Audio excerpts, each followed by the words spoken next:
इस वीडियो में हम देखेंगे कि हमें कैसे मेंबरशिप कार्ड या लॉयल्टी पॉइंट्स का यूज़ करना है, या हम कैसे मेंबरशिप कार्ड को बना सकते हैं। कोई मेंबरशिप कार्ड अगर हम अपने स्पेशल कस्टमर्स के लिए बनाना चाहते हैं तो उसकी क्या प्रोसेस है।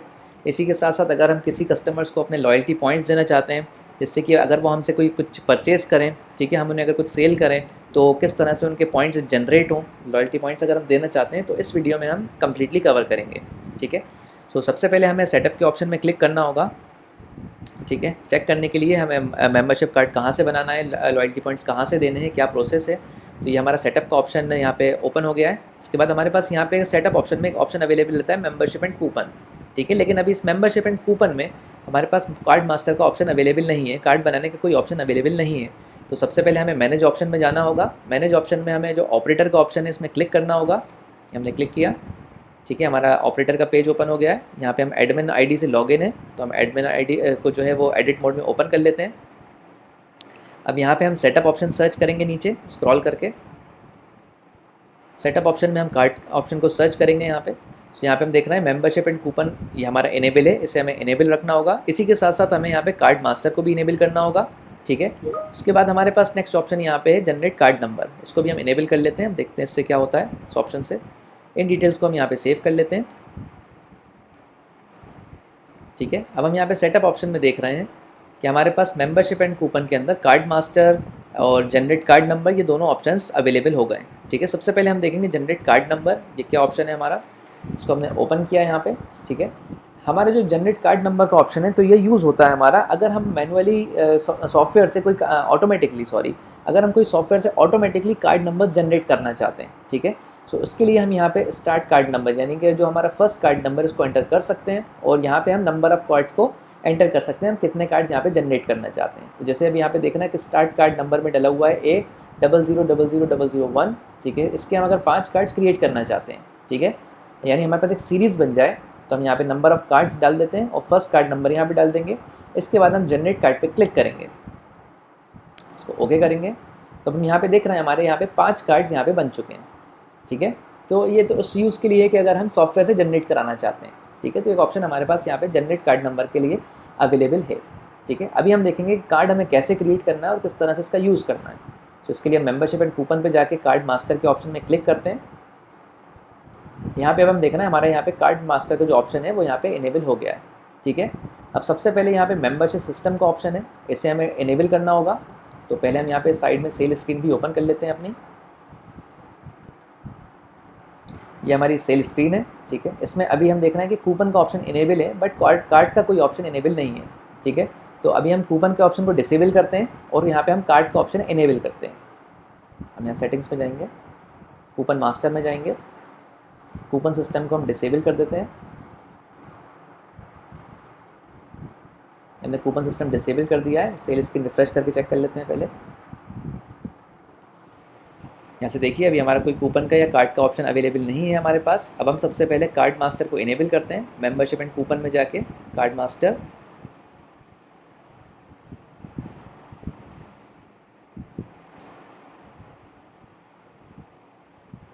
अब हम मेंबरशिप सिस्टम को सबसे पहले इनेबल करते हैं यहाँ से, ठीक है। रेफरल पॉइंट सिस्टम को हम अभी डिसेबल रखेंगे, ठीक है। इसे हमें अभी यूज़ नहीं करना है, इसको हम आगे देखेंगे आगे की वीडियोज़ में। नेक्स्ट ऑप्शन हमारा है रिडीम टाइप। तो इसमें हमारे पास 2 ऑप्शंस हैं, item wise reverse and on tender. अभी हम सेलेक्ट कर देंगे ऑन टेंडर और इसका हम रिफ्लेक्शन देखेंगे कि ऑन टेंडर मीन्स क्या होता है। इसको हम लास्ट में देखेंगे वीडियो में, ठीक है। इसको हमने चेंज सेटिंग किया यहाँ पे और ओके कर दिया। अभी हमारा जो मेंबरशिप सिस्टम है ये इनेबल हो गया है। हम सेल स्क्रीन पे इसको चेक कर लेते हैं, सेल स्क्रीन को रिफ्रेश करके। अब यहाँ पे हम देख सकते हैं हमारे पास मेंबरशिप कार्ड का ऑप्शन यहाँ पे इनेबल हो चुका है, ठीक है। यहाँ पे हम देख रहे हैं रिडीम करने का ऑप्शन भी हमारे पास यहाँ नीचे आ चुका है। अब हम इसको देखते हैं कि क्रिएट कैसे करना है, यानी मेंबरशिप कार्ड को बनाना कैसे, ठीक है। सो फर्स्ट ऑप्शन हमारे पास यहाँ पे है लोकेशन, ठीक है। लोकेशन में हम देख रहे हैं जिस भी लोकेशन के लिए हम कार्ड क्रिएट करना चाहते हैं हम यहाँ से इस लिस्ट में से लोकेशन सेलेक्ट कर सकते हैं। नेक्स्ट ऑप्शन हमारे पास है स्टेटस का, ठीक है। स्टेटस हमें एक्टिव रखना है, डीएक्टिव रखना है, हम यहाँ से डिसाइड कर सकते हैं। अभी हम कार्ड क्रिएट कर रहे हैं, इसको हम एक्टिव करेंगे, ठीक है, एक्टिवेट करेंगे। नेक्स्ट ऑप्शन है हमारे पास कार्ड नेम का, इसमें हमें अपना कार्ड का नेम देना होता है। सो हम यहाँ पे कार्ड का नेम दे लेते हैं। कार्ड न्यू नाम से हमने यहाँ पे कार्ड बनाया है, ठीक है। इसके बाद यहाँ पे कार्ड की ड्यूरेशन है कि हमें इसकी वैलिडिटी कब तक रखनी है, तो हम यहाँ नंबर ऑफ डेज डाल सकते हैं, या 365 डेज ऑलरेडी डले हुए हैं, इसको हम चेंज नहीं करते। नेक्स्ट ऑप्शन हमारा है कार्ड कैटेगरी। यहाँ पे हम देख रहे हैं हमारे पास मेंबरशिप कार्ड ऑलरेडी सिलेक्टेड है, ठीक है। इसके बाद नेक्स्ट ऑप्शन है हमारा कार्ड टाइप। हमें यहाँ पे कार्ड टाइप सेलेक्ट करना होता है कि हम किस टाइप का कार्ड बना रहे हैं, क्योंकि हमारे कस्टमर्स भी डिफरेंट टाइप्स के होते हैं। किसी को हम गोल्ड कस्टमर्स समझते हैं, कोई हमारे सिल्वर कस्टमर्स होते हैं, तो हम इसके अकॉर्डिंगली यहाँ से कार्ड भी उनको जनरेट करके दे सकते हैं। तो हम यहाँ कोई भी रैंडम एक सेलेक्ट कर लेते हैं। कार्ड टाइप में हमने यहाँ पे प्लेटिनम सेलेक्ट कर लिया है, ठीक है। इसके बाद नेक्स्ट ऑप्शन हमारे पास है मंथली सेल लिमिट। यहाँ पे हमारे पास 2 ऑप्शन है। मंथली सेल लिमिट मीन्स कि हम अगर अपने कस्टमर की कोई मंथली सेल लिमिट रखना चाहते हैं, फॉर एग्जांपल अगर हम इस ऑप्शन को येस करते हैं और नेक्स्ट कॉलम में यहाँ पे सेल लिमिट में कोई अमाउंट डालते हैं, जैसे हमने यहाँ पे अमाउंट डाली 5000, ठीक है। इट मीन्स हम जिस भी कस्टमर को ये कार्ड देंगे, ठीक है, इसमें हमने क्योंकि एक लिमिट बनाई हुई है 5000 की, और जिस भी कस्टमर को हम ये कार्ड देंगे सो वो सिर्फ हमसे पूरे मंथ में सिर्फ 5000 की ही सेल कर सकते हैं, यानी कुछ भी वो हमसे सिर्फ 5000 तक ही खरीद सकते हैं। जैसे ही वो 5000 की लिमिट को रीच करते हैं उसके बाद वो कुछ हमसे परचेज़ नहीं कर सकते जब तक ये मंथ एंड नहीं हो जाता, ठीक है। तो हम अगर मंथली सेल लिमिट कोई लगाना चाहते हैं अपने कस्टमर के लिए, तो हम यहाँ पे इसको येस करते हैं और यहाँ पे हम सेल लिमिट में वो वैल्यू डाल सकते हैं, अगर हम कोई जो भी लिमिट हम लगाना चाहते हैं, ठीक है। इस मतलब पूरे मंथ तक वो इस लिमिट तक फिर परचेज़ नहीं कर पाएंगे हमसे, ठीक है। तो अभी हम इसको येस करते हैं। अभी यहाँ पे येस है, हम इसको नो करते हैं और हम इसमें से कोई भी जो है अमाउंट नहीं डालते हैं, कोई भी लिमिट हम अभी नहीं लगा रहे हैं। हम नहीं चाहते कि कस्टमर की कोई लिमिट लगे, तो इसको हमने 0 रखा हुआ है। इसके बाद नेक्स्ट ऑप्शन हमारे पास है sale to status. Sale to status means यानी हम जो कार्ड बना रहे हैं, तो हम अगर पर्टिकुलर किसी B2C या B2B को देना चाहते हैं तो हम सेल टू स्टेटस को येस करते हैं, ठीक है। इसके बाद सेल टू का जो स्टेटस है, जो यहाँ पे ऑप्शन है, इसमें हम पर्टिकुलर को सिलेक्ट कर सकते हैं कि हम ये कार्ड सिर्फ B2C कस्टमर्स को देना चाहते हैं या हम सिर्फ B2B कस्टमर्स को देना चाहते हैं, ठीक है। तो हम यहाँ से सिलेक्ट कर सकते हैं सेल टू स्टेटस को येस करके। अगर हम दोनों को ही देना चाहते हैं, ठीक है, तो हम सेल टू स्टेटस को यहाँ पे नो कर देते हैं, ठीक है। तो ये सभी हमारे सभी टाइप के कस्टमर जो B2C हैं या B2B हैं, तो सभी को ये कार्ड यूज़फुल रहेगा, यानी सभी इस कार्ड को यूज़ कर सकते हैं जिसको भी हम असाइन करना चाहें। इसके बाद नेक्स्ट ऑप्शन हमारे पास यहाँ पे होता है प्राइस टाइप स्टेटस का, ठीक है। प्राइस टाइप स्टेटस हम जैसे जानते हैं कि हमारे पास डिफरेंट प्राइसेस वर्क करते हैं सेलिंग प्राइसेस सॉफ्टवेयर में, जैसे कि रेट, MRP, WP, SWP जो हम इस लिस्ट में चेक कर सकते हैं। तो अगर हम किसी पर्टिकुलर रेट के लिए, पर्टिकुलर प्राइस टाइप के लिए ही कार्ड बनाना चाहते हैं, तो हम इसको भी येस करके इस स्लैब से, प्राइस टैग के स्लैब से उस रेट को या अपने WP, SWP, MRP को सेलेक्ट कर सकते हैं। सो सिर्फ इसी रेट के ऊपर जब आपका आइटम सेल होगा तभी ये कार्ड वर्क करेगा। अगर हम ऐसी कोई कंडीशन नहीं रखना चाहते हैं तो उस प्राइस टाइप स्टेटस को भी हम नो रखेंगे, ठीक है। इसके बाद नेक्स्ट ऑप्शन हमारे पास है परचेस वैल्यू का, ठीक है। परचेस वैल्यू मीन्स होता है ये हमारे कस्टमर की परचेस वैल्यू है।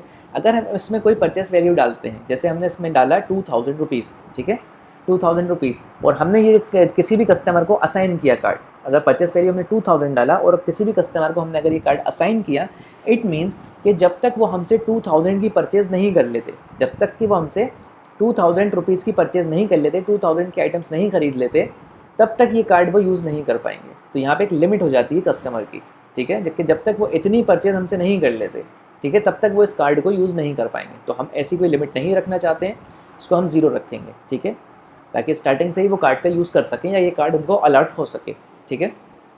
इसके बाद नीचे हम देख रहे हैं हमारे पास कस्टमर पॉइंट स्लैब का ऑप्शन है, क्योंकि हमारा कार्ड जो है, जो हम कार्ड क्रिएट कर रहे हैं, ये हमारा पॉइंट्स से लिंक्ड है, ठीक है।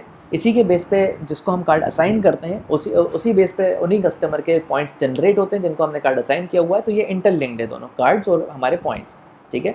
तो अब हम पॉइंट्स के बारे में यहाँ नीचे डिटेल्स देख रहे हैं। यहाँ नीचे कस्टमर पॉइंट स्लैब सेटिंग्स हैं। फर्स्ट ऑप्शन इसमें है minimum point balance to redeem, ठीक है, यानी कस्टमर मिनिमम कितने पॉइंट्स रिडीम कर सकते हैं, ठीक है, मिनिमम कितने पॉइंट रिडीम कर सकते हैं। तो हम यहाँ पे 1 डाल देते हैं कि वो 1 पॉइंट मिनिमम रिडीम कर सकते हैं। इसके बाद नेक्स्ट ऑप्शन हमारे पास है minimum bill amount to redeem, कितना बिल अमाउंट हम रखना चाहते हैं जिसके जिस पे वो रिडीम कर सकें अपने पॉइंट्स, ठीक है। तो हम यहाँ पे 500 एंटर कर लेते हैं कि जब तक कि 500 का अमाउंट नहीं होगा उनके बिल का, तब तक वो कार्ड रिडीम नहीं कर सकते या अपने पॉइंट्स रिडीम नहीं कर सकते, ठीक है। इसके बाद नेक्स्ट ऑप्शन है हमारे पास रिडीम पॉइंट डेसिमल एंट्री, ठीक है। हमारे पास यहाँ पे 2 ऑप्शन हैं, येस और नो। अगर हम इसको येस रखते हैं, रिडीम पॉइंट डेसिमल एंट्री को अगर हम येस रखते हैं, इट मीन्स हमारे जो कस्टमर हैं तो वो पॉइंट्स के अंदर भी यानी डेसिमल्स के अंदर भी अपने पॉइंट को रिडीम कर सकते हैं, जैसे 1.5, 1.7, 2.2, ठीक है। अगर हम इस टाइप से भी चाहते हैं कि कस्टमर हमारा रिडीम कर सके पॉइंट, तो हम इसको यस रखेंगे। और अगर हम चाहते हैं कि सिर्फ कस्टमर 1 2 3 इस फॉर्म में पॉइंट को रिडीम कर सकें, तो हम इसको वैल्यू को नो रखेंगे। ठीक है, यहाँ पे ऑप्शन को हम नो रखेंगे, तो इसको भी हम यस कर लेते हैं। हम देखेंगे कि डेसिमल में कैसे पॉइंट रिडीम हो सकते हैं।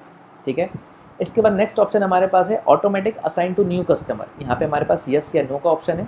अगर हम इसको यस करते हैं, automatic assign to new customer को अगर हम यस करते हैं, इट मीन्स ये जो कार्ड है ऑटोमेटिकली, अगर हमारा कोई नया कस्टमर बनता है सॉफ्टवेयर में, तो उनको ऑटोमेटिकली ये कार्ड जो है वो असाइन हो जाएगा। ठीक है, तो हम ये कंडीशन भी नहीं रखना चाहते, हम मैनुअली ही देना चाहते हैं अपने कस्टमर को, इसको हम नो रखेंगे। ठीक है, इसके बाद नेक्स्ट ऑप्शन हमारे पास है सेल पॉइंट जनरेट। ठीक है, इसमें हम क्लिक करेंगे तो हमें दो ऑप्शंस मिलते हैं यहाँ पे। फर्स्ट है ऑन बिल अमाउंट, सेकंड है ऑन आइटम अमाउंट। यानी हम जो पॉइंट जनरेट करना चाहते हैं या हम जो पॉइंट जनरेट कराना चाहते हैं कस्टमर के लिए, तो वो बिल अमाउंट पे कराना चाहते हैं या हम आइटम अमाउंट पे कराना चाहते हैं, आइटम वाइज कराना चाहते हैं। ठीक है, तो हम इसको सिलेक्ट कर सकते हैं। अभी हम यहाँ पे सिलेक्ट रखेंगे ऑन बिल अमाउंट। ठीक है, ये जो कार्ड बना रहे हैं तो ये बिल अमाउंट के रिलेशन में बना रहे हैं। ठीक है, अकॉर्डिंगली बना रहे हैं कि जो भी बिल अमाउंट होगी तब जाके उनको पॉइंट जनरेट होंगे। ठीक है, इसके बाद नेक्स्ट हमारे पास ऑप्शन है पॉइंट स्लैब टाइप। ठीक है, यहाँ पे हम क्लिक करते हैं तो दो ऑप्शन हमें यहाँ पे भी मिलते हैं। एक है an percentage of paid amount.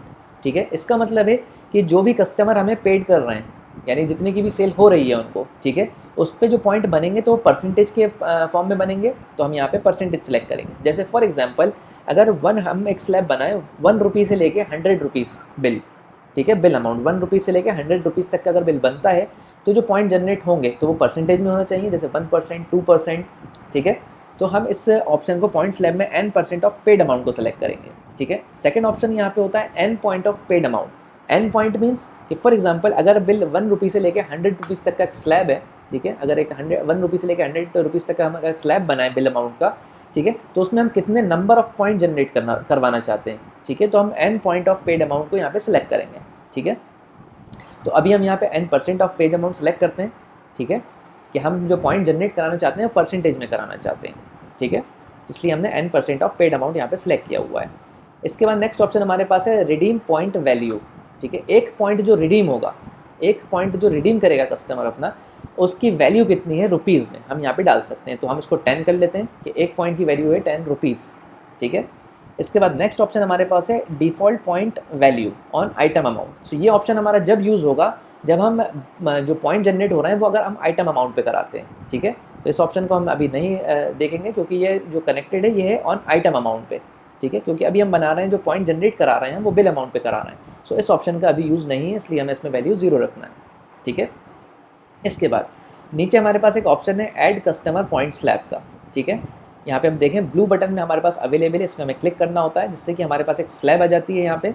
ठीक है, जिसमें हम अमाउंट फिलअप कर सकते हैं और उसके अमाउंट के अकॉर्डिंगली हम पॉइंट यहाँ पे एंटर कर सकते हैं। ठीक है, जैसे हम यहाँ पे एंटर करते हैं 1 रुपये और 2 अमाउंट हम करते हैं। फ्रॉम रुपीज़ में हमने किया हुआ है 1 एंड 2 अमाउंट में हमने किया है 100। यानी जब 1 रुपये से लेकर 100 रुपये का बिल होगा तो पॉइंट वैल्यू कितनी, यानी हमने परसेंट जो सिलेक्ट किया है, कितने परसेंट पॉइंट जनरेट होने चाहिए, 1% पॉइंट जनरेट होने चाहिए। ठीक है, और इस 1% की वैल्यू है 10 रुपये, 10 रुपीज़ यहाँ पे हमने जो वैल्यू दी हुई है। ठीक है, इसी के साथ साथ हम अगर सेकंड स्लैब बनाना चाहते हैं यहाँ पे, तो हम ऐड स्लैब पे क्लिक करते हैं। सेकंड हम यहाँ पे डालते हैं 101 रुपीज़ से लेके 500 रुपीज़ तक का अगर बिल होता है, सो 3% पॉइंट जनरेट होंगे। ठीक है, और हर परसेंट की वैल्यू यहाँ पे है 10। ठीक है, यानी 10 रुपये। ठीक है, तो अभी हम यहाँ पे 2 स्लैब्स बना लेते हैं। एक हमने बनाया 1 से लेके 100 तक का जिसमें 1% पॉइंट जनरेट होंगे, दूसरा है 101 से लेके 500 तक का जिसमें 3% पॉइंट जनरेट होंगे। ठीक है, इसके बाद हमें सेव कार्ड डिटेल पे क्लिक करना होता है। कार्ड सक्सेसफुली क्रिएटेड, ओके, हमारा कार्ड क्रिएट हो गया। अब हम नीचे लिस्ट में चेक कर लेते हैं। यहाँ पे हम देख सकते हैं हमारे कार्ड की डिटेल, हम चेक कर सकते हैं हमने कौन सा कार्ड क्रिएट किया हुआ है। यहाँ पे देखिए हमने कार्ड न्यू नाम से कार्ड बनाया हुआ था जो यहाँ पे आ गया है, मैंने इसको हाईलाइट किया हुआ है। यहाँ पे हम डिटेल्स चेक कर सकते हैं, पूरी हमने जो भी कार्ड में डिटेल्स बनाई हुई है। इसके बाद कस्टमर का पॉइंट स्लैब है, इसको हम व्यू करके चेक कर सकते हैं हमने क्या स्लैब रखा हुआ है। यहाँ पे 1 से लेके 100 तक 1% पॉइंट है, 101 से लेके 500 तक 3% पॉइंट है। तो हम स्लैब भी चेक कर सकते हैं। और अगर हमें कार्ड को एडिट करना है, ठीक है, तो हम यहाँ पे एडिट का बटन देख रहे हैं, इसको हम क्लिक करके एडिट भी कर सकते हैं। हम क्लिक करके ओपन करके देख लेते हैं इसको। देखिए आपका एडिट मोड में ओपन हो गया है। अब इसमें आप कुछ अगर चेंजेस करना चाहें तो यहाँ पे आप चेंजेस भी कर सकते हैं। अभी हम कोई चेंजेस नहीं करते, सिंपली इस कार्ड को हम सेव कर देते हैं। ठीक है, ये थी हमारी फर्स्ट स्टेप जिसमें हमने देखा कि कार्ड कैसे बनाना है और लॉयल्टी पॉइंट की सेटिंग को कैसे चेंज करना है या कुछ तरह से सेटिंग्स को बनाना है, ठीक है। अब हमें इस कार्ड को असाइन करना है। नेक्स्ट स्टेप आती है हमारी किसी कस्टमर को असाइन करना, ये कार्ड जो हमने क्रिएट किया है। सो हम इसके लिए कस्टमर ऑप्शन यहाँ पे देख रहे हैं मेन्यू में, इसको हम ओपन कर लेते हैं न्यू टैब में। ये हमारा कस्टमर क्रिएट करने का ऑप्शन है, ठीक है। इसमें हम कोई न्यू कस्टमर क्रिएट कर लेते हैं। न्यू कस्टमर 111 हमने क्रिएट कर लिया है। यहाँ पे कोई हमने एक रैंडम मोबाइल नंबर दे दिया है, ठीक है। इसके बाद हम नीचे यहाँ पे स्क्रॉल करते हैं तो हमें यहाँ पे एक मेंबरशिप स्टेटस का ऑप्शन मिलता है जिसको हम येस कर लेते हैं। अभी ये नो सिलेक्टेड है, येस कर लेते हैं ताकि इनको पॉइंट्स जनरेट हो। जैसे ये कुछ परचेज करें हमसे इस कार्ड के अकॉर्डिंगली तो उनके पॉइंट जनरेट होना चाहिए, इसलिए मेंबरशिप स्टेटस को येस करते हैं, यानी ये हमारे मेंबर कस्टमर हैं। इसके बाद हम नीचे यहाँ पे देख रहे हैं ऑप्शन स्क्रॉल करके तो हमें एक ऐड न्यू कार्ड का ऑप्शन मिल रहा है। अब हमें यहाँ से इस कार्ड को ऐड करना होता है, जिस भी कस्टमर को हम असाइन करना चाहते हैं जो भी कार्ड, तो हम यहाँ से कार्ड को ऐड कर सकते हैं। हमारे पास यहाँ सेलेक्ट कार्ड का ऑप्शन है, इसमें हम क्लिक करते हैं। हमारे सिस्टम में जितने भी कार्ड्स बने हुए हैं हम इसकी लिस्ट देख सकते हैं, यहाँ पे शो हो रही है। हमने जो कार्ड बनाया है वो प्लेटिनम कार्ड है, कार्ड न्यू नाम से, ठीक है। इसको हम सेलेक्ट कर लेते हैं। यहाँ पे हम इसका जो कार्ड को है उस कस्टमर को असाइन करना चाहते हैं तो हमने यहाँ पे कार्ड सेलेक्ट कर लिया है। इसके बाद यहाँ पे ऐड का बटन है हमारे पास, इसे हमें क्लिक करना होता है। प्लस ऐड पे हमने क्लिक किया, ये नीचे देखिए कार्ड की जो डिटेल्स हैं वो आ गई हैं, इसकी कितनी ड्यूरेशन है, कितनी एक्सपायरी है, यहाँ पे हमें शो हो रही है। कार्ड का नेम भी इसके साथ साथ शो हो रहा है। इसके बाद नेक्स्ट ऑप्शन हमारे पास आता है कार्ड नंबर जनरेट करने का, ठीक है। तो यहाँ पे हम देख रहे हैं हमारे पास दो ऑप्शन हैं, एक है ऑटो, दूसरा है मैनुअल, ठीक है। अगर हम चाहते हैं कि सॉफ्टवेयर से ही नंबर ऑटोमेटिकली जनरेट कराना चाहते हैं तो हम इसको ऑटो रख सकते हैं और इसको सेव कर सकते हैं, तो ऑटोमेटिकली इस कार्ड के लिए नंबर जनरेट हो जाएगा। और अगर हम कोई मैनुअली नंबर डालना चाहते हैं तो उसको मैनुअल सेलेक्ट करके इस बॉक्स में हम मैनुअली कोई नंबर डाल सकते हैं, ठीक है। तो आपके ऊपर है, आप जिस तरह से भी रखना चाहें आप इसको रख सकते हैं। अभी हम यहाँ पे सिलेक्ट करेंगे ऑटो, ठीक है। हम चाहते हैं कि सिस्टम ही इसका जो जो नंबर है कार्ड का वो जनरेट करे। इसके बाद नेक्स्ट ऑप्शन हमारे पास यहाँ लिखा हुआ है सेल पॉइंट, ठीक है। अगर हम कोई ओपनिंग पॉइंट्स देना चाहते हैं या ओपनिंग कुछ अमाउंट हम कार्ड में डाल के देना चाहते हैं अपने कस्टमर को तो हम यहाँ पे डाल के दे सकते हैं। अगर हम इसमें 100 रुपीज़ यहाँ पे डालते हैं और सेल पॉइंट यहाँ पे सिलेक्ट रखते हैं, इट मीन्स कि जो हम कार्ड देंगे कस्टमर को असाइन करेंगे तो उनके पास ऑलरेडी इसमें 100 रुपीज़ होंगे रिडीम कराने के लिए, ठीक है। अगर हम इस तरह से कोई बना के देना चाहते हैं तो हम यहाँ दे सकते हैं। अगर हम नहीं देना चाहते हैं तो हम इसको ज़ीरो रखते हैं, हमें इसमें डालने की कोई ज़रूरत नहीं है वैल्यू, ठीक है। अभी हम यहाँ पे कोई वैल्यू नहीं डालते हैं ओपनिंग पॉइंट्स की। अब हम इस कस्टमर को असाइन करने के लिए यहाँ पे सेव कस्टमर का जो बटन है इस पर क्लिक कर लेते हैं और इसको ओके कर देते हैं। ये हमारा कार्ड सक्सेसफुली असाइन हो गया है। हम नीचे जैसे ही स्क्रॉल करते हैं हमें यहाँ पे कार्ड लिस्ट मिल जाती है हमारे पास, जिसमें हम देख सकते हैं यहाँ पे कार्ड ऐड हो चुका है और इसका जो नंबर है वो भी सिस्टम से ऑटोमेटिकली जनरेट हो चुका है, ठीक है। और बाकी कुछ डिटेल्स हैं यहाँ जैसे स्टार्टिंग डेट, एक्सपायरी डेट, इसके बाद पॉइंट ऐड, रिडीम, कुछ अभी पॉइंट ऐड भी नहीं हुए हैं, कुछ रिडीम भी नहीं हुए हैं और बैलेंस भी ज़ीरो है, हमने कोई ओपनिंग बैलेंस नहीं डाला हुआ था, तो यहाँ पे पूरी डिटेल्स शो हो रही हैं। इसी के साथ साथ स्टेटस का कॉलम है, ये अभी इनेबल है, हम चाहे तो डिसेबल भी कर सकते हैं, तो अभी हम इसको इनेबल ही रखेंगे और हम यहाँ पे सेल पॉइंट को सिलेक्ट रखेंगे ताकि सेल पॉइंट भी जनरेट होते रहें, ठीक है। तो ये हमें डिटेल्स यहाँ से हम चेक कर सकते हैं। इसके बाद अब हम जाते हैं हमारी सेल स्क्रीन के ऊपर, जिससे कि हम देखेंगे कार्ड कैसे यूज़ करना है, हमें किस तरह से पॉइंट जनरेट करना है, ठीक है। हम सेल स्क्रीन को एक बार रिफ्रेश कर लेते हैं हमारी। अभी हमारी सेल स्क्रीन रिफ्रेश हो रही है, ठीक है, ये रिफ्रेश हो गई है। तो सबसे पहले हम देखेंगे कि हमें पॉइंट जनरेट कैसे करना है, ठीक है। तो हम सबसे पहले उन कस्टमर को यहाँ सेलेक्ट करते हैं जो हमने क्रिएट किए थे, जिनको हमने कार्ड असाइन किया था। सो ये हमारे न्यू कस्टमर हैं, इनको हमने सेलेक्ट किया है यहाँ पे। और यहाँ पे देखिए जैसे ही हमने कस्टमर को सिलेक्ट किया तो यहाँ जो ऑप्शन हमारा आ रहा है वो डिफ़ॉल्ट में येस आ रहा है, क्योंकि हमने इनका मेंबरशिप स्टेटस येस किया हुआ है। अगर आप यहाँ पे येस रखेंगे तभी जाके इनके पॉइंट जनरेट होंगे। अगर हमने इनको नो सेलेक्ट किया यहाँ पे, ठीक है, इस कंडीशन में अगर हम सेल करते भी हैं तो इनको कोई पॉइंट जनरेट नहीं होंगे, ठीक है। ये हमें ध्यान रखना है, तो स्टेटस को हमें येस रखना होता है, ठीक है। अब हम यहाँ पे कोई भी आइटम सेलेक्ट कर लेते हैं, सर्च कर लेते हैं इनको सेल करने के लिए। सो हम यहाँ पे एक 1 से लेके 100 के बीच की अमाउंट का एक यहाँ पे आइटम ले लेते हैं 75 रुपीज़ का, क्योंकि हमने बनाया हुआ है कि 1 रुपये से लेकर 100 रुपये तक की सेल होती है तो 1% पॉइंट जनरेट होंगे, ठीक है। इसके बाद हम और डिटेल्स देख लेते हैं हमारे सेल स्क्रीन पे क्या डिटेल्स आ रही हैं हमारे पास। ये अभी देखिए मेंबरशिप कार्ड का जो ऑप्शन है यहाँ पे कुछ नहीं आ रहा है। नीचे हम यहाँ पे देखेंगे तो मेंबरशिप कार्ड रिडीम डिटेल के अंदर हमारा कार्ड का नेम ऑटोमेटिकली आ गया, हमने कोई एंट्री नहीं करी थी। ये क्यों आया? क्योंकि हमने कस्टमर का नाम यहाँ पे एंटर किया था। इसी के साथ साथ यहाँ पे कार्ड नंबर भी आ गया है ऑटोमेटिकली, ठीक है। यहाँ पे कार्ड का बैलेंस है जो कि अभी ज़ीरो है, इसमें कोई बैलेंस नहीं है। और रिडीम के अंदर भी अभी ज़ीरो, कुछ अभी हम रिडीम नहीं करा रहे हैं, ठीक है। तो उसके बाद नेक्स्ट है पॉइंट वैल्यू। यहाँ पे हमें पॉइंट वैल्यू बता रहा है कि एक पॉइंट की हमने कितनी वैल्यू रखी है, तो हमने 10 रुपये रखी है तो यहाँ पे 10 रुपीज़ बता रहा है। और ये रिडीम वैल्यू अगर हम कोई रिडीम कराते हैं तो यहाँ पे ऑटोमेटिकली वो वैल्यू आ जाती है। ठीक है, ये था एक तरीका कि हमने जिसमें देखा कि कस्टमर का नेम डालने से कार्ड की डिटेल कैसे आ रही है। अब हम यहाँ से कार्ड नंबर को कॉपी कर लेते हैं, ठीक है, और हम अपनी सेल स्क्रीन को ब्लैंक कर लेते हैं रिफ़्रेश करके। ये हमने रिफ़्रेश कर लिया है। अब हम मेंबरशिप कार्ड के अंदर अपने कार्ड को स्कैन करते हैं, यहाँ पे नंबर डालते हैं, हमने नंबर डाला, एंटर किया, तो हम देख रहे हैं यहाँ पे नीचे कार्ड की डिटेल्स फिलअप हो गई हैं और यहाँ पे कस्टमर की डिटेल ऑटोमेटिकली आ गई है। ठीक है, तो हम कस्टमर का नेम अगर डालते हैं तो कार्ड की डिटेल ऑटोमेटिकली यहाँ पे आ जाती है, और अगर हम मैनुअली कार्ड को स्कैन करते हैं या नंबर डालते हैं तो कस्टमर की डिटेल भी ऑटोमेटिकली आ जाती है उसी पर्टिकुलर। ठीक है, तो ये भी हम कर सकते हैं। अब हम यहाँ पे आइटम ऐड कर लेते हैं ताकि हम देख सकें कि कार्ड से पॉइंट कैसे जनरेट होते हैं। पॉइंट जनरेट कराना है अभी हमको, तो हमने यहाँ पे एक आइटम ले लिया है, इसकी अमाउंट 100 रुपीज़ के अंदर ही है, 1 रुपीज़ से 100 रुपीज़ की रेंज के अंदर ही है। ठीक है, इस पर 1% पॉइंट जनरेट होने चाहिए। यहाँ पे स्टेटस हमने येस किया हुआ है। अब हम इसको सेव एंड प्रिंट करते हैं। सेव एंड प्रिंट करने से पहले हम साथ साथ यहाँ पे कस्टमर की रिपोर्ट भी ओपन कर लेते हैं, जिसमें हम पॉइंट्स भी देखते हैं कि हमें कितने पॉइंट जनरेट हुए हमारे कस्टमर को। तो हम यहाँ कस्टमर रिपोर्ट ओपन कर लेते हैं, कस्टमर रिपोर्ट, इसको हम डायरेक्टली व्यू करके सारे कस्टमर की लिस्ट ओपन कर लेते हैं। ठीक है, अभी यहाँ पे कोई हमारा न्यू कस्टमर एडिड नहीं है। यहाँ पे हम देखें कोई पॉइंट इनके एडिड नहीं है, न्यू कस्टमर यहाँ पे हमारे जो हमने ऐड किए थे तो इनके कोई भी पॉइंट यहाँ पे भी एडिड नहीं है, सिर्फ इनको कार्ड मिला हुआ है। ठीक है, यहाँ से हम रिपोर्ट से भी चेक करेंगे कि अगर इनको पॉइंट्स मिलते हैं तो क्या रिफ्लेक्शन आता है, कहाँ पे ऐड होते हैं। ठीक है, अब हम वापस से सेल स्क्रीन पे आ गए यहाँ पे।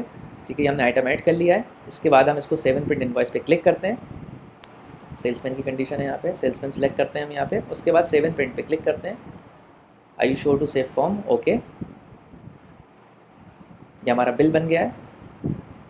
ठीक है, अब हम देखते हैं कि इस सेल पे जो हमने रेंज रखी थी 1 से लेके 100 रुपीज़ तक की, तो उसमें क्या पॉइंट जनरेट हुए हैं 1% हमारे परसेंटेज के अकॉर्डिंगली हमारे कस्टमर के। तो हम यहाँ पे रिपोर्ट में आते हैं, अपनी कस्टमर रिपोर्ट में, और इस पेज को हम रिफ़्रेश कर लेते हैं। ये हमने रिफ़्रेश कर लिया है। अब यहाँ पे हम कस्टमर को सर्च कर लेते हैं, हमारे न्यू कस्टमर जो थे। अब यहाँ पे हम देख सकते हैं कि 1% के अकॉर्डिंगली हमारे जो है 0.75% पॉइंट जनरेट हो चुके हैं। ठीक है, हमने जो सेट किया था वो सेट किया था 1 रुपये से लेकर अगर 100 रुपये का बिल होता है तो 1% पॉइंट जनरेट होंगे। ठीक है, लेकिन हमने जो बिल बनाया वो बनाया था 75 रुपीज़ का, इसलिए 0.75% पॉइंट यहाँ पे जनरेट हुए। ठीक है, 0.75% पॉइंट यहाँ पे जनरेट हुए, यहाँ पे हम देख सकते हैं। और हमने इस पर जैसे क्लिक किया तो ये डिटेल्स भी हमारे सामने ओपन हो गई हैं हमारे पास। ठीक है, तो जो भी हमारी बिल की वैल्यू होती है, इससे हमें सबसे पहले समझना होगा, जो भी हमें बिल की वैल्यू होती है उसके अकॉर्डिंगली पॉइंट्स जनरेट होते हैं। ठीक है, तो ये हमारा क्लियर है। इसके बाद हम एक और बिल बनाते हैं इसी कस्टमर का, जिसमें हम जो 3% पॉइंट का स्लैब जो हमने बनाया था वो हम चेक कर सकें।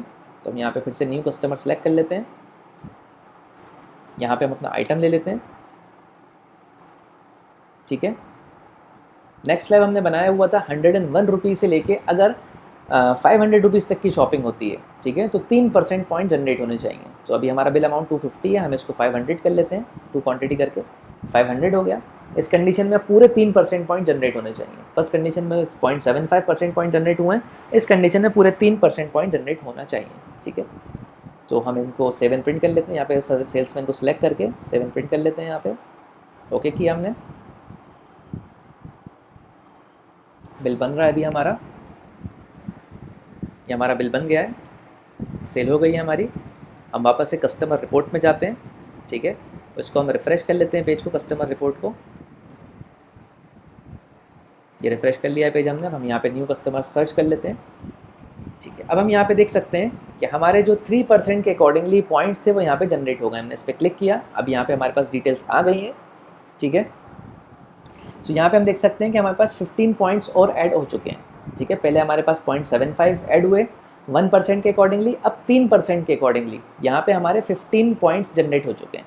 ठीक है, सो इसमें हमने ये देखा कि हमने किस तरह से जो रेंज रखी हुई थी 101 से लेके 500 रुपीज़ तक की, जिस पे 3% के अकॉर्डिंगली पॉइंट जनरेट होने थे, जो कि 15 रुपीज़ होते हैं, तो यहाँ पे वो पॉइंट ऐड हो चुके हैं। ठीक है, आप देख सकते हैं। इसको हम क्लोज़ करते हैं। यहाँ पे हम वापस से सेल स्क्रीन पे जाते हैं। यहाँ पे हम जो कार्ड है वो यहाँ पे सर्च कर लेते हैं, कार्ड नंबर हमने एंटर किया यहाँ पे। अब नीचे हम इसको स्क्रॉल करते हैं तो अब हमारे पास यहाँ पता चल जाता है कि कार्ड में कितना बैलेंस है, वो अब यहाँ पे आ गया है। ठीक है, अगर हम इसको रिडीम करना चाहते हैं तो हम इसको रिडीम भी कर सकते हैं। यहाँ पे हम कोई सेल कर लेते हैं, सेम कस्टमर को हमने कोई यहाँ पे आइटम ऐड कर लिया यहाँ पे। ठीक है, इसकी वैल्यू है 75 रुपीज़, ठीक है। इसमें से हम रिडीम करना चाहते हैं 5 रुपीज़, तो हमने यहाँ पे रिडीम अमाउंट में 5 एंटर किया, तो हमें यहाँ पे एक अलर्ट मिला, minimum billing amount should be 500 to redeem a card point. यानी हमने जो कंडीशन बनाई थी कार्ड की, ठीक है, वो बनाई थी कि जब तक कि कस्टमर हमसे 500 की परचेस नहीं करेगा, ठीक है, तब तक वो रिडीम नहीं कर सकते हैं। तो हमें इसका जो बिल अमाउंट है वो 500 करना होगा, तभी एक कोई इसमें से वो पॉइंट रिडीम कर सकते हैं। हम यहाँ पे अमाउंट को 500 कर लेते हैं, कुछ और आइटम्स यहाँ पे ऐड करके अभी हमारा 575 का बिल हो गया है। इसमें से अब हम कुछ पॉइंट्स को रिडीम करेंगे, जैसे कि हम इसमें से 10 रुपीज़ को रिडीम करना चाहते हैं, ठीक है। तो हम यहाँ पे 10 रुपीज़ एंटर करते हैं। अभी मैं यहाँ पे एक इन्फॉर्मेशन देना चाहूँगा आपको। हम वापस से कार्ड मास्टर पे जाते हैं, ठीक है। यहाँ पे हमने जो रिडीम टाइप रखा हुआ है, हम क्योंकि रिडीम कर रहे हैं तो हम इस ऑप्शन को भी देखेंगे। रिडीम टाइप अभी हमने रखा हुआ है ऑन टेंडर। तो ऑन टेंडर मीन्स क्या होता है कि ऑन टेंडर मीन्स हम यहाँ जो टेंडर में अमाउंट डालते हैं, ठीक है, तो डायरेक्टली इसमें से जो हम रिडीम कर रहे हैं वो माइनस होता है। अभी जैसे टोटल बिल हमारा हो रहा है 575, ठीक है। अभी हम रिडीम अमाउंट में कुछ नहीं डाल रहे, तो कैश में हमारा आ रहा है 575, यानी टेंडर में 575 अमाउंट आ रही है, ठीक है। सो अगर हम यहाँ पे कोई रिडीम अमाउंट डालेंगे और हमारा सिलेक्टेड है ऑन टेंडर, सो वो इस कैश में से यानी टेंडर में से ही वो अमाउंट माइनस होगी। जैसे हम यहाँ पे 10 डालते हैं तो ये देखिए आपका 100 रुपीज़, यानी कि 10 पॉइंट्स हम यहाँ से रिडीम कर रहे हैं, जिसकी वैल्यू 10 रुपीज़ है एक पॉइंट की, तो 100 रुपीज़ यहाँ से रिडीम हो रहे हैं, ठीक है, जिससे कैश वैल्यू हमारी हो रही है 475, ठीक है। अगर हम इसको ऑन टेंडर की जगह पे सिलेक्ट करते हैं आइटम वाइज रिवर्स, उसको हम चेंज सेटिंग करते हैं यहाँ पे, ठीक है। अब हम वापस से सेल स्क्रीन पे आते हैं, ठीक है। इसको हम एक बार रिफ्रेश कर लेते हैं चेंजेस करने के लिए। हम अपना वापस से यहाँ पे कार्ड नंबर एंटर करते हैं, कुछ आइटम्स ऐड कर लेते हैं यहाँ पे 500 अमाउंट के, 2 क्वांटिटी हमने डाल दी, 500 3 क्वांटिटी हम कर लेते हैं इसकी, ठीक है। अब हमारा 750 का बिल हो रहा है, ठीक है। अब हम यहाँ पे देखेंगे, अगर अब हम रिडीम में डालेंगे कोई अमाउंट, कुछ हम रिडीम करेंगे अगर यहाँ पे पॉइंट्स, ठीक है, तो कितना क्या इफेक्ट उसका हमारा सेल स्क्रीन पे आता है, ठीक है। तो अब हम इसमें से भी 10 पॉइंट्स जो है वो रिडीम करते हैं, जो कि 100 रुपीज़ की जिसकी वैल्यू होती है, यहाँ पे 100 रुपीज़ हम रिडीम करना है, यानी 10 पॉइंट्स रिडीम करना है। तो जैसे ही हमने यहाँ पे रिडीम पॉइंट में 10 एंटर किया, तो यहाँ पे हमारी जो नेट सेल की वैल्यू है, ठीक है, वो हमारी चेंज हो गई है। इस कंडीशन में टेंडर तो चेंज हुआ ही है, साथ साथ हमारी नेट सेल की वैल्यू भी यहाँ पे 650 हो गई है। बट अगर ऑन टेंडर रखते हैं उस कंडीशन में हमारी वैल्यू सिर्फ ऑन टेंडर यानी कैश अमाउंट में चेंज होती है, नेट सेल में चेंज नहीं होती है, ठीक है। इसको हम देख लेते हैं कोई पॉइंट चेंज करके। हम यहाँ अभी देखिए नेट सेल हमारी 750 आ रही है। अगर हम इसमें 5 पॉइंट्स रिडीम करते हैं, ठीक है, जो 50 रुपीज़ होते हैं, तो हमारी देखिए यहाँ पे 700 वैल्यू हो गई है और कैश में भी चेंज हो गया है हमारा।